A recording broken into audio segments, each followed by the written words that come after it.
Pick my work के bank of Baroda credit card project में आपका बहुत बहुत स्वागत है। क्रेडिट कार्ड एक कन्वीनियंट वे है कोई भी पेमेंट करने का, वो भी इमीडिएटली। अगर आप उस पेमेंट को कैशलेस करना चाहते हैं और अभी आपके पास उतना अमाउंट नहीं है, या अभी आप अपना कैश सेव करना चाहते हैं और आप उसको यूज़ करना चाहते हैं टाइम पीरियड को जो कि एक क्रेडिट कार्ड से स्पेंड करने पर मिलता है।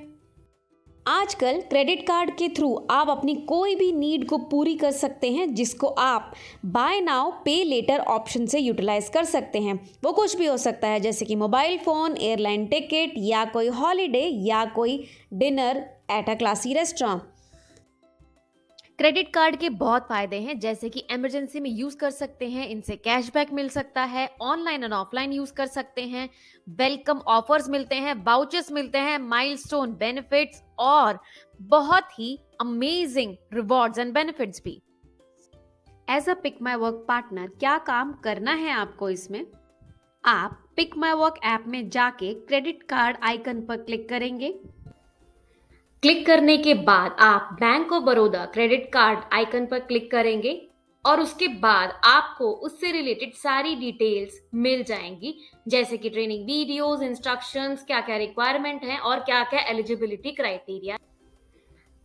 एड लीड पर क्लिक करने के बाद आपका यूटीएम लिंक ओपन हो जाएगा, जिससे ऑनबोर्डिंग स्टार्ट हो जाएगी। बैंक ऑफ बड़ौदा का पोर्टल उनको उनकी एलिजिबिलिटी और चॉइस के हिसाब से अलग अलग क्रेडिट कार्ड सजेस्ट करेगा, जैसे कि सेलेक्ट, इटर्ना, प्रीमियर, प्राइम और इजी। ये ज्यादातर कार्ड्स बिल्कुल निल ज्वाइनिंग फीस के साथ आते हैं। यूटीएम लिंक ओपन हो जाने के बाद कुछ इस तरीके की स्क्रीन दिखाई देगी, जहां पे डालना होगा आपको title, first name, middle name और लास्ट नेम। उसके बाद डालना होगा आपको email ID, mobile number, current address का pin code, PAN number, date of birth और नेशनैलिटी। उसके बाद कुछ टर्म्स एंड कंडीशंस पर टिक करके जनरेट ओटीपी पर क्लिक करना होगा। ओटीपी फिल करने के बाद, वेरीफाई करने के बाद इस तरीके की स्क्रीन दिखेगी, जहां पे आपको सिलेक्ट करना होगा कि आप सैलरीड हैं या सेल्फ एम्प्लॉयड, और ग्रॉस एनुअल इनकम लिखनी होगी। और इसके साथ साथ आप कौन सा को ब्रांडेड कार्ड लेना चाहते हैं वो भी आप यहां चूज कर सकते हैं। और अगर आप नहीं लेना चाहते तो आप I would like to go for a regular card पर क्लिक कर देंगे।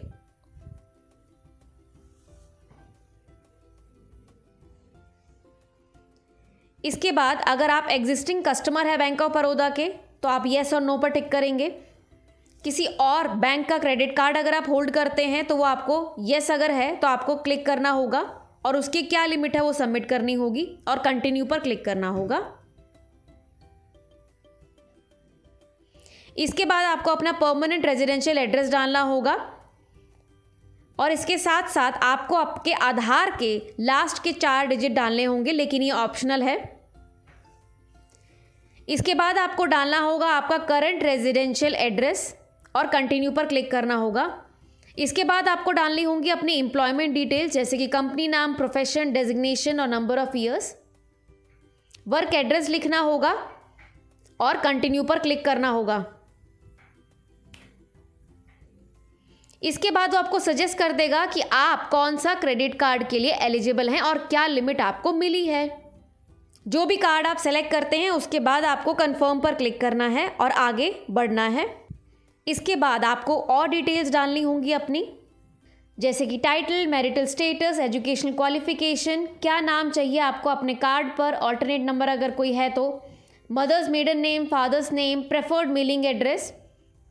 अगर आप कोई एड ऑन कार्ड बनाना चाहते हैं तो आप वो यहाँ पे डिटेल डाल सकते हैं, बिल्कुल नो एक्स्ट्रा कॉस्ट पर आपको एड ऑन कार्ड मिल जाता है। और अगर आप नहीं बनाना चाहते हैं तो आप नो पर टिक कर देंगे और सबमिट एंड प्रोसीड पर क्लिक कर देंगे।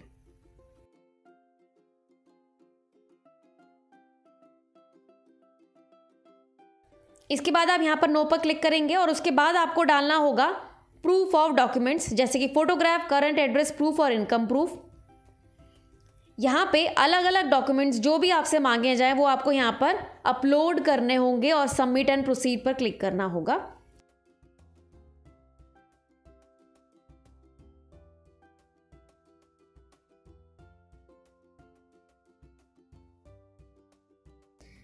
कुछ इस तरीके से देख सकते हैं आप, अपलोड का ऑप्शन आता है और आपको वो सबमिट करना होता है। करंट एड्रेस प्रूफ में हम क्या क्या सबमिट कर सकते हैं वो यहाँ पे आपको पूरी लिस्ट दिखाई दे रही है। इनमें से आप कोई भी एड्रेस प्रूफ अपलोड कर सकते हैं।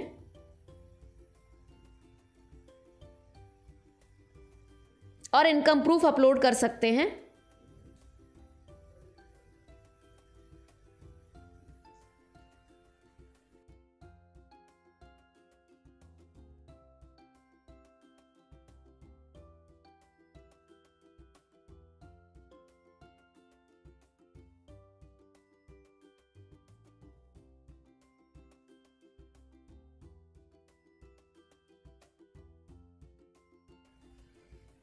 इसके बाद टर्म्स एंड कंडीशंस पर एक्सेप्ट करेंगे और आगे बढ़ेंगे।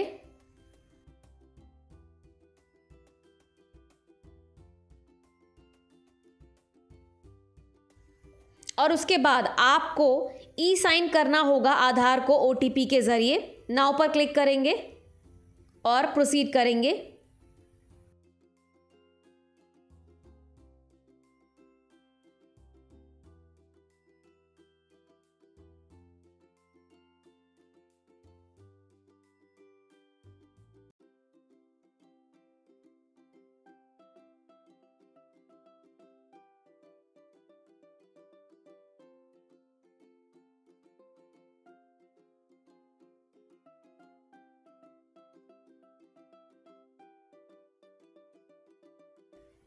ई सिग्नेचर करने के बाद आप वीडियो KYC के लिए नाउ भी प्रोसीड कर सकते हैं या लेटर पर भी क्लिक कर सकते हैं। इस तरीके से आपका पूरा प्रोसेस कंप्लीट हो जाएगा। इसमें हमारी क्या क्या रिक्वायरमेंट है? एड्रेस प्रूफ में चलेगा passport, DL, voter ID। Identity proof में चलेगा bank statement, voter ID, DL और पेंशन बुक। इनकम प्रूफ में चलेगा bank statement, pay slip, income tax return, PAN card और passport size photograph. Eligibility criteria है इसमें एज 18 से लेके 65 साल तक। उनके पास पैन और आधार होना चाहिए, मोबाइल नंबर आधार से लिंक होना चाहिए, न्यू यूजर होना चाहिए, नेट मंथली इनकम कम से कम 25,000 होनी चाहिए, 2 साल की एम्प्लॉयमेंट हो चुकी होनी चाहिए और अगर उनका रेजिडेंस रेंटेड है तो कम से कम उस एड्रेस पर उनको 1 साल हो जाना चाहिए और क्रेडिट स्कोर एटलीस्ट 720 होना चाहिए। पर यहाँ पर हमारा काम खत्म नहीं होता है दोस्तों, क्योंकि अब हमें काम सबमिट करना है पिक माई वर्क ऐप में ताकि हमें हमारा पे आउट मिल सके। उसके लिए आप ऑनबोर्डिंग फॉर्म या क्लेम फॉर्म पर जाएंगे जहां पर आप डिटेल्स एंटर करेंगे जैसे कि नाम, मोबाइल नंबर, ईमेल आईडी और proof of completion. Proof of completion कुछ भी हो सकता है जो वहां पर आपसे मांगा जाएगा ताकि पिक माई वर्क ऐप को पता चल सके कि आपने ये काम कर दिया है। धन्यवाद।